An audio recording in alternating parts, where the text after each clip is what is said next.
Indian artist Megha Joshi cannot be pegged down into any slots known in art. Bold, iconoclastic, unpredictable, and undefinable. Her uniqueness lies in her ability to express herself on various subjects in a vast variety of media. Her works are strong and yet experimental. Megha is known for her bold themes around feminism, religion, and ritual.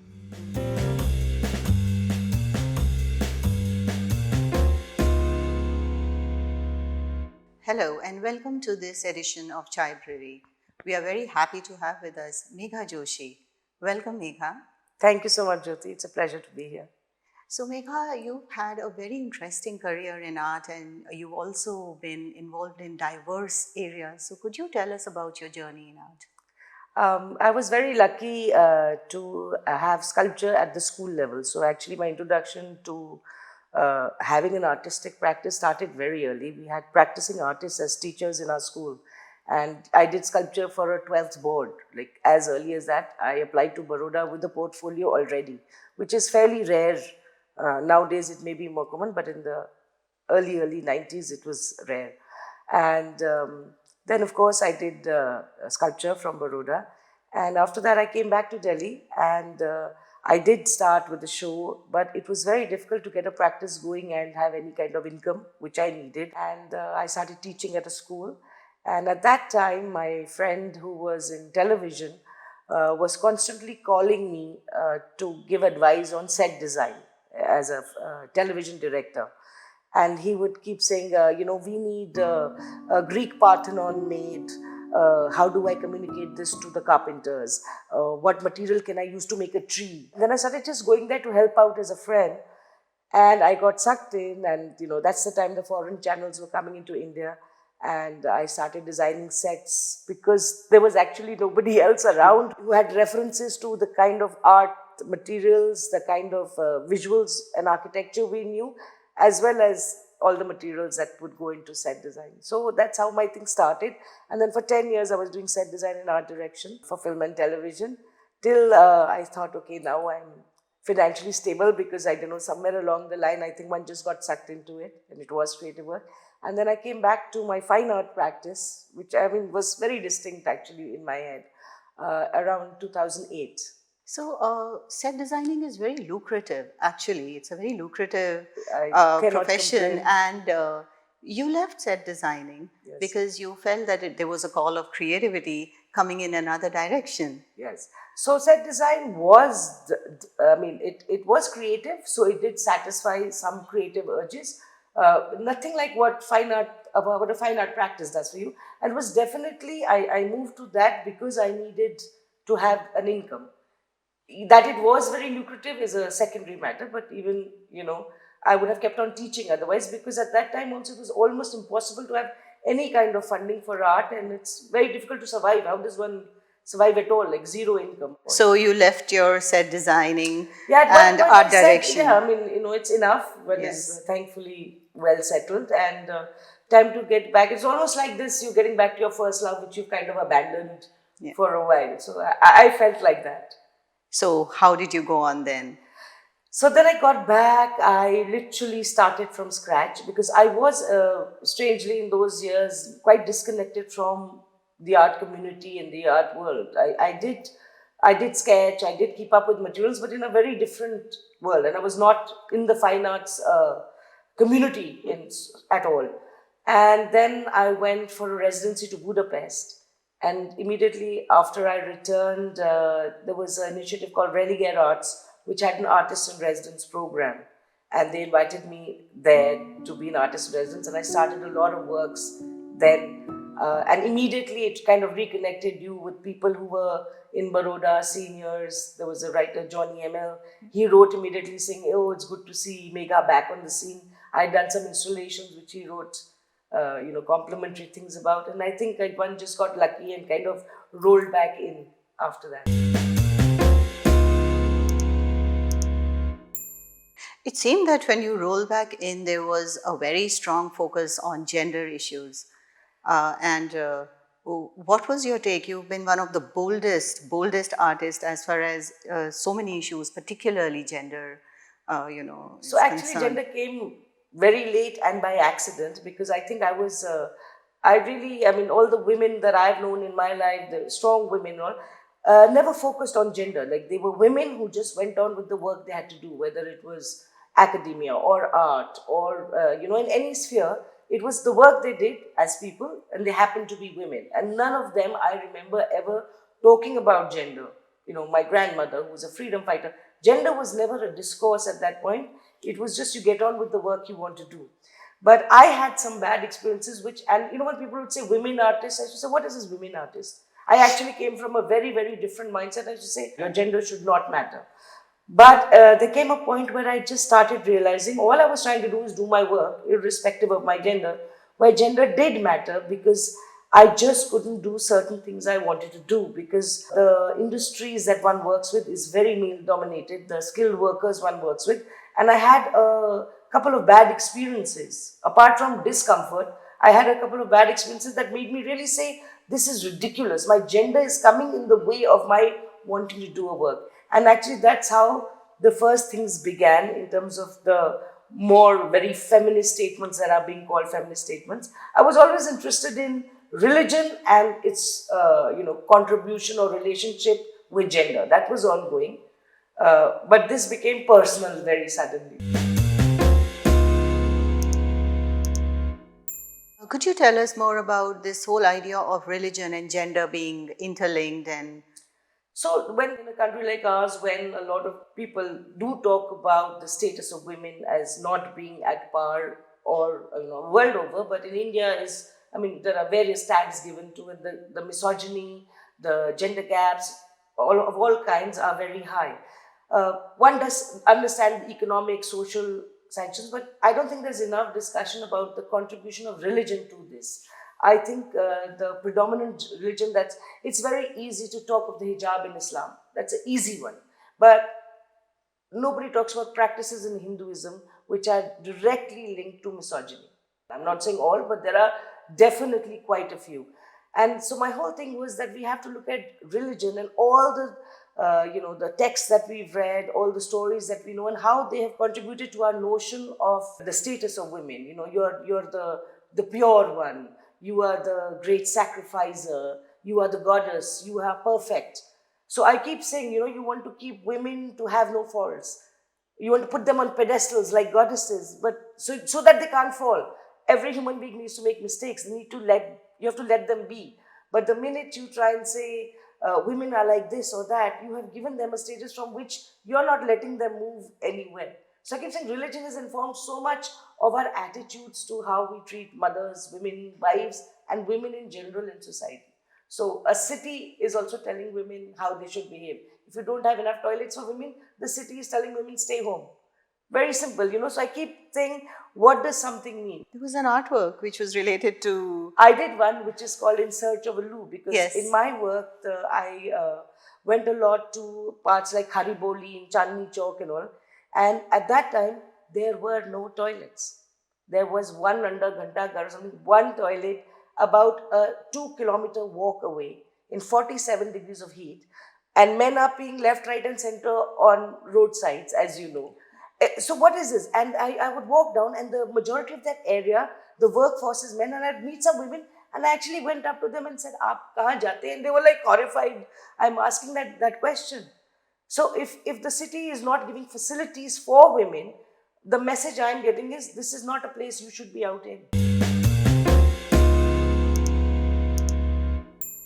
Megha, it's very interesting that you talk in your interviews about the fact that you are from a privileged background and that conceptually or constitutionally women are given equal opportunities, but you felt that they are not equal. And so that's what we have been trying to look at. Even belonging to this privileged class, still you felt that equality is somewhere not there for women. Does that really make you believe that you are a feminist, or would you still be wary of this particular term, feminism? And why do you think that this term is not at all a term that is used widely and people are comfortable using it? Okay, so that's a lot of questions. Let me break it down. So first is, when I say I'm privileged, I don't mean I've been financially privileged from birth or anything of the kind. I have had the benefit of a very liberal family and of an education, and I think of a surname, though not used and all, always helps in this country to, your name gives away so much. So in that way, and I think because I've not been challenged, and I definitely come from a low middle class background, that already is a privilege in this country. Plus Of education, course. plus liberal family. So that I call my privilege. So I always felt that, to use a thing like I said, a person like me playing a gender card in the sense of, cribbing about gender and the things I face, I said, like, with what women go through, the large majority of women, I really should not be complaining. Like, I constantly had that kind of feeling. But it came to a point where, and I did believe, to a large degree, I kept saying gender is not. I am a sculptor. I am an artist. That is my definition. That is how I define myself. But at every point, when pitted against a male colleague, you're working in, say, 48 degrees of summer in Delhi, in a furnace, in a foundry. The heat is unbearable. The men, colleagues of mine, also sculptors, also artists, are taking off their shirts, putting water, everything. And you can't. You can't, not because of it doesn't take strength. It is just not acceptable. It Correct. means something else entirely.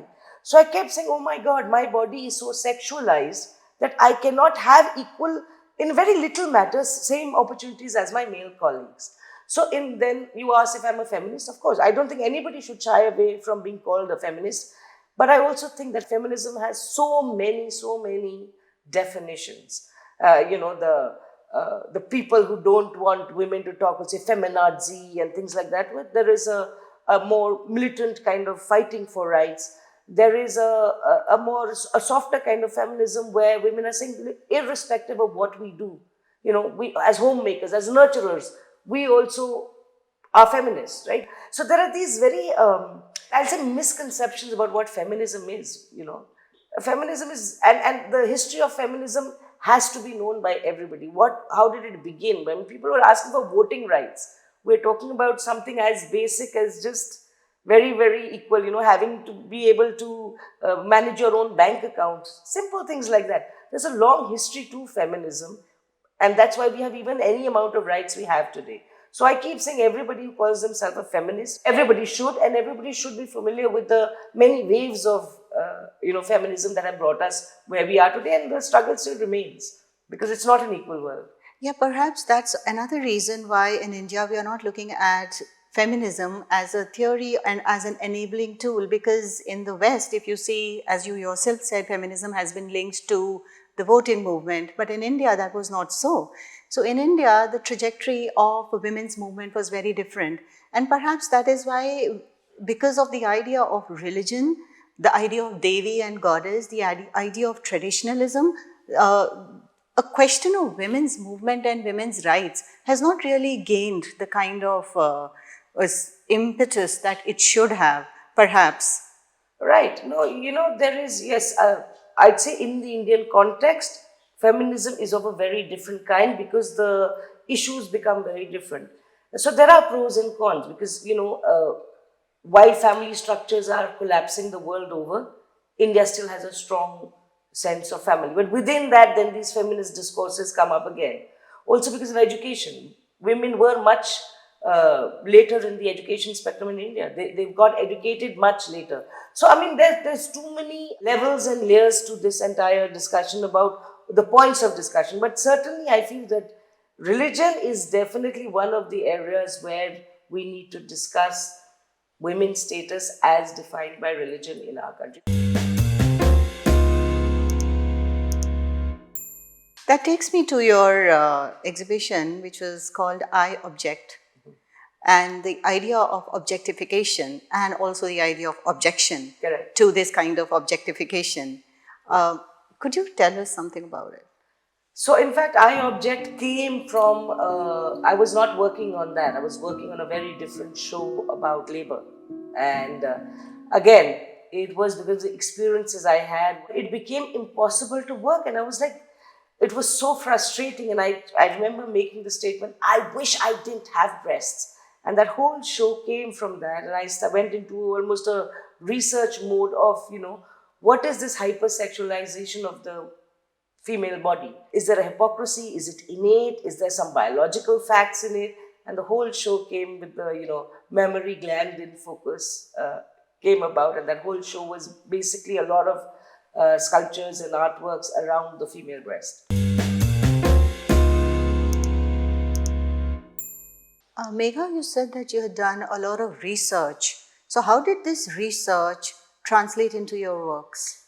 So I began with the very, definition of biological definitions of the breast and how it's a secondary sexual organ. What does it mean? And we all know about it being, the big purpose is nourishment for the young.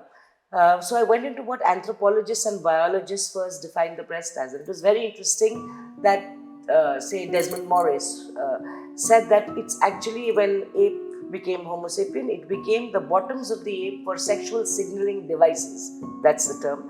And the buttocks became the frontal protrusion in women.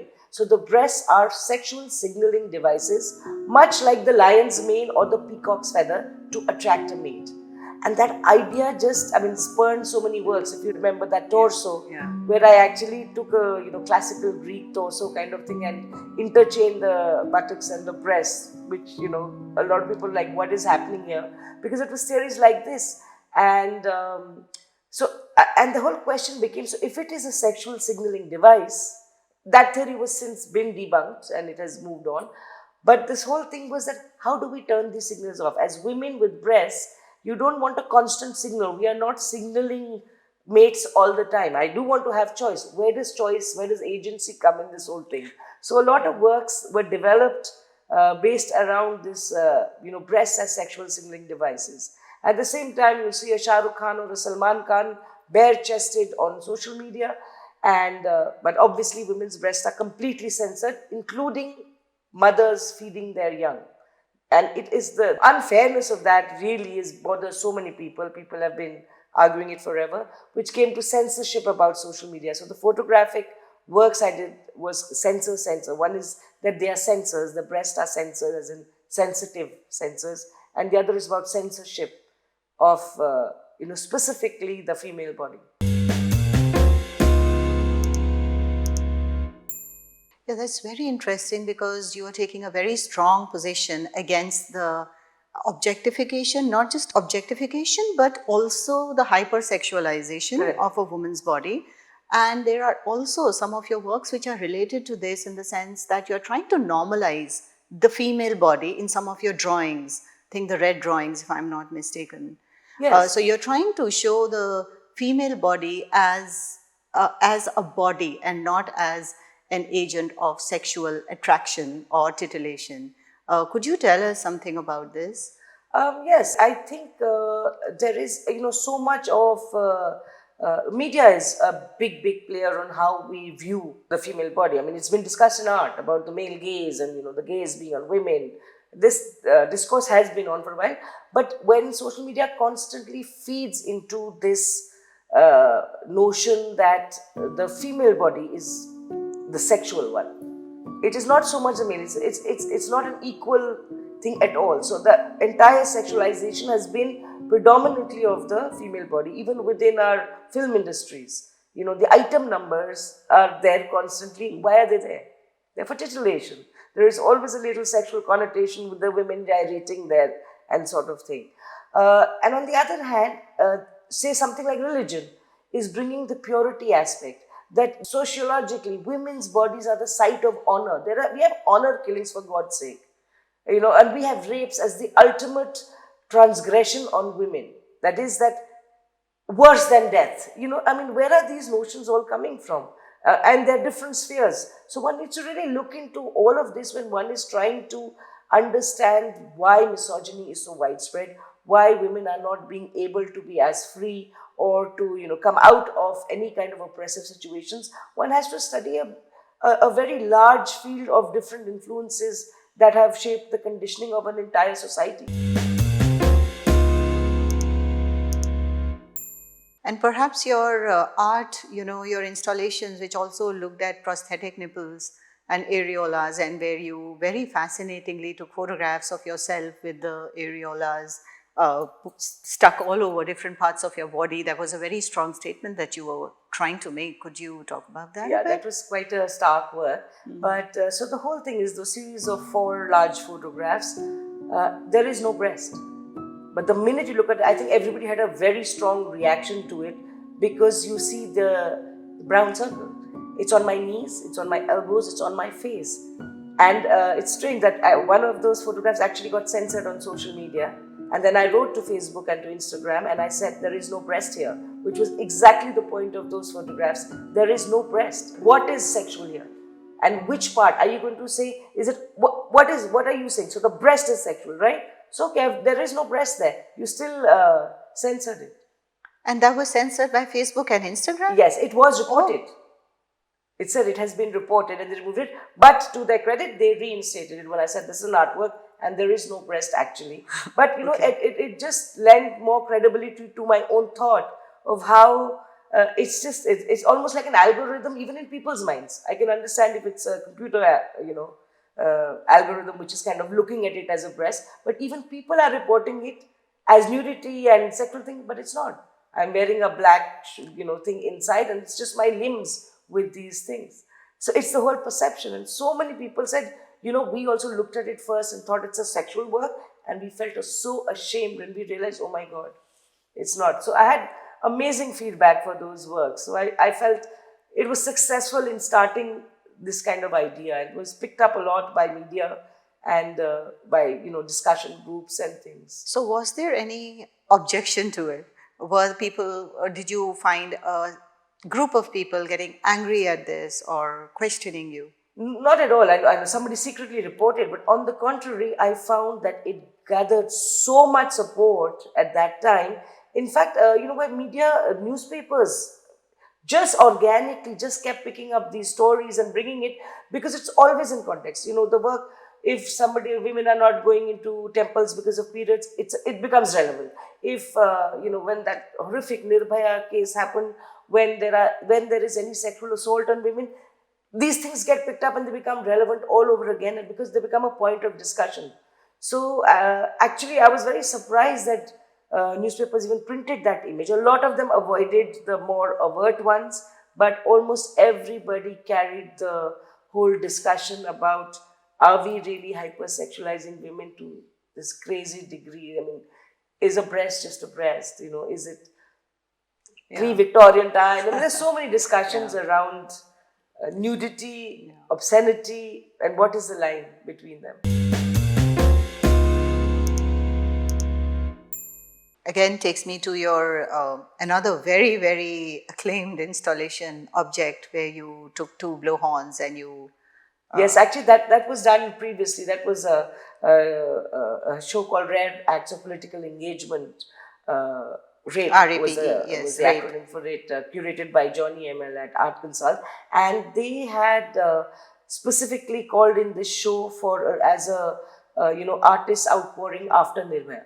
As you know, it became the big topic post Nirbhaya. Every forum that could was discussing girls traveling on public transport and thing in India. So there were these two blowhorns. Like when we were growing up, our auto rickshaws had these bapus, before these horns came in. And so I took actual brass blowhorns and I just stuck two nipples on them. And it was strange. Some people actually pressed them in the gallery and they made this guttural sound. And so that's where, again, it was, I think, I have a beautiful photograph of young girls traveling on a metro with a friend of mine took it, actually reading and looking at this very image of girls and public transport. Because I think in the 80s, as teenage girls in Delhi, we all took public transport. And I think from the earlier generation, it's kind of understood in public transport, a little pinching, a little harassment is part of it. It became normalized, I think, that public transport and some male will rub himself on your shoulder in a crowded bus. And it's tragic, isn't it? Absolutely. So Megha, what I was also thinking about is that you just talked about the idea how religion is in collusion with some kind of oppression and gendered biases and prejudices.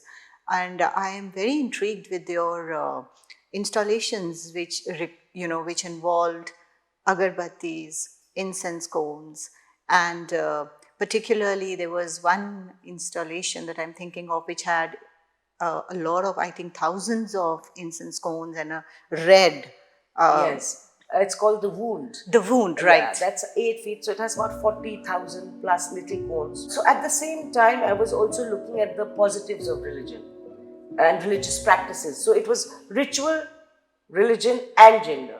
It became like an intersection of all these three aspects.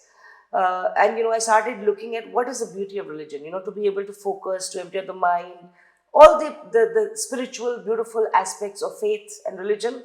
I do appreciate them. I may not be a believer, but I do. So I started doing this whole act of jap or repetition without the prescribed meaning myself in my words. At the same time, the red in the center is a reference to menstruation in a way, because we need, the rituals that we do are often misogynistic. Those kinds of rituals are not around a man's body, they're specifically around the female body. I have read enough of the positive interpretations of it. Even then, I don't think they're relevant in this day and age. So, menstruating girls being impure is something, that notion has to go, because it is so deep set in Indian society. Because the idea of impurity and menstruation is very much there. And it's been a taboo topic. So this was done years ago. It was really about the rituals that involve women and menstruation and using ritual materials at the same time. And there was another, I think, artwork of yours where you have this repetition that you're talking about, where there is a script of a student saying, I will not do this in class or something. That was me. I was always in trouble in school. So the ritual works also, that was the first drawing I ever did when I started talking about ritual per se. And, studying and getting into it and what it means is repetition is a positive reinforcement. It's also a punishment. Your teachers would tell you, I will not talk in class, write it 50 times. I will do my homework and bring it, write it 100 times. That is how we were given, punishment in school. You have to write this down. So this repetition is supposed to, I guess, reinforce an idea.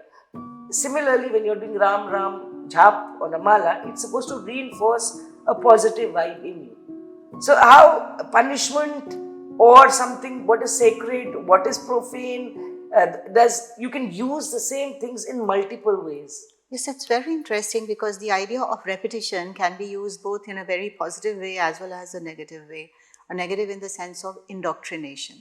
So you keep repeating certain thing and saying that this is right and this is the way it should be done, and somehow it just gets indoctrinated. I think it's called gaslighting in modern day terms. You can gaslight somebody to believe something by repeating something negative to them enough times. Yes. Whereas it can be a great instrument for a kind of faith or courage, it can also be an equally devastating instrument for... Faith is always beautiful, I say. Yes.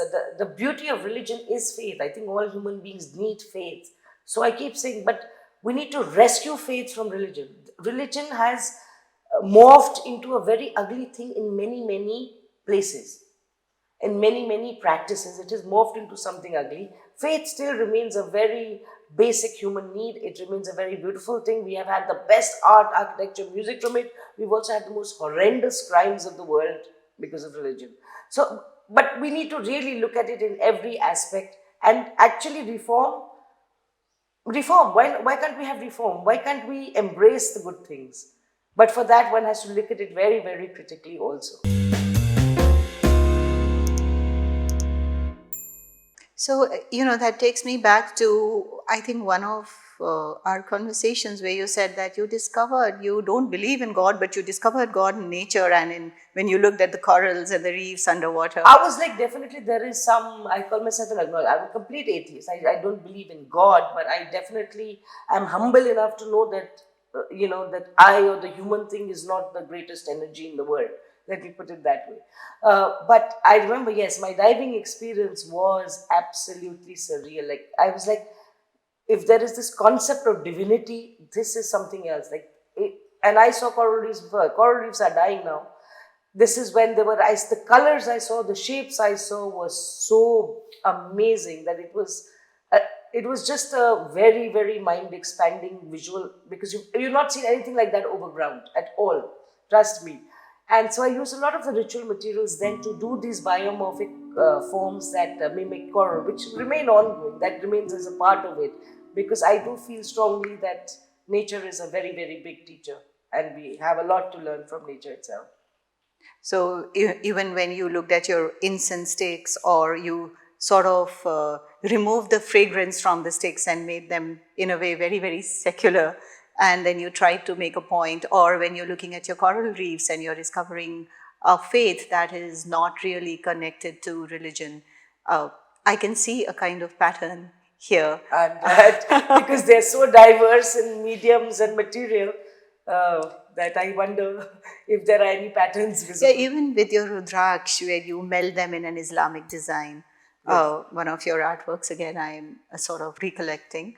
So, would we say that you believe in a kind of higher faith or higher religion of humanity rather than the manifestations that we are seeing today? Oh, certainly. I do not identify with most of the manifestations, but I do see beauty also. So I keep trying to take out the aspects of beauty that I find. And yeah, I think we should all remain, I say agnostic. I mean, I don't say I'm a complete non believer. I do not believe in God, but I'm also not. I mean, I'm humble enough to know that we don't know everything, and we are very open to a larger, kind of umbrella above us all, which is going to hold that. And I see great aspects of it in nature. I mean, I think I'd become a nature worshipper if I ever worshipped. But certainly, I think humanity can rise above, and religion was supposed to tell you how to do that, to rise above your very, base instincts. And somehow civilized behavior has become very uncivilized. Animals are doing much better. I'm very disappointed in all of us as human beings. One of your more recent shows, Rites of Passage, could you elaborate a bit on that? So, Rites of Passage has been again a dramatically different one, and that is why it's called Rite of Passage, because a Rite of Passage, as you know, is a transitional phase. As you can see, I have very strong opinions and I feel very strongly about certain things. It was really, I went through this period of saying, okay, I think as I'm aging, one is becoming more mellow and realizing that one has to be, while being passionate about what you believe in, there must always be allowing of other spaces, other ideas which are diametrically opposed to yours. And I am a big believer in dialogue and exchange of ideas to understand anything. It is not a stand. I will never take a stand in isolation. I think that's defeatist. So, Rite of Passage was really my whole thing of saying, I'm going to do a whole series of work, about 1.5, 2 years. It was 8 hours a day of just emptying my mind of all preconceived notions and thoughts. So that's how it began. Let me try and say that let me not have any active thought in my mind. And it was works based on repetition. Again, I use that. I said, and let me use the technique of repetition, meditation, silence, and just constant labor, quietly, or like breath in and out. It was just the same action again and again. And there were these works that you did see, I think, which are Yes, of course. fairly quiet, and people still say they say a lot, but the whole idea is like, let's look inwards for a bit. So, and I call it a transitional phase. Let's see what I do next. It's just got over. In fact, a week ago, the show has finished. So now I'm ready to begin again, and I don't know what to do. But I must say, you managed to generate a very interesting aura, and there was a completely meditative quality about it, which was absolutely tangible. So, Thank you so much. A lot of people gave me the feedback that it was just so different that they said we actually had to look inwards. And that's very disturbing. A lot of people told me that's disturbing. You're not saying anything. We become so used to you making statements, and now we are looking for the statement, and you're actually telling us to look within. So it's been very interesting. I'm quite humbled and happy. so at the end of it, Megha, I would want to ask you, let's go back right at the beginning. What is art to you? To me, actually, I again, art is also so broad. Art is, it can be just simple self-expression, the need to express oneself. As art itself can be just that. Art can be activism, a tool for activism, a tool for change. Art can be just to chronicle the times you're in. capturing beauty in nature, in people. Art can be a tool of intelligentsia to change the discourses that one is having. I accept all kinds of art, and I myself uh, sometimes just look at it as an aesthetic thing, sometimes I look at it as an activist space. I think that is the beauty of art, that it lends itself to being so many things, that to say this is art is what I find most upsetting, because art allows your opinion of art and my opinion of art and the third person's opinion of art, and that's the beauty. And it's universal. It has a language that can be understood by almost everybody. Absolutely. What are your thoughts on Chaibrary? Oh, I'm just absolutely thrilled to be here and that this forum exists. I love the fact that it is not only visual artists, but also performing artists, writers, filmmakers, and this whole thing of creative people being able to talk and it being documented. Our contemporaries are all here, and I hope and I love the production values of it. I love the professionalism with which this is being done. And so very, very happy to be here. Good luck to everyone. Thank you so much, Megha. It was absolutely wonderful sharing this conversation with you and hearing your thoughts on such a diverse fields of knowledge and, of course, art. We thank you a lot for being here with us. Thank you so much. With that, we come to the end of this episode of Chaibrary. Do like and subscribe to our YouTube channel. Press the bell icon for latest updates. Do follow us on our social media. Thank you so much for your love and support. This is Jyoti Katpalia signing off the sets of Chaibrary. Till next time, bye-bye and namaskar.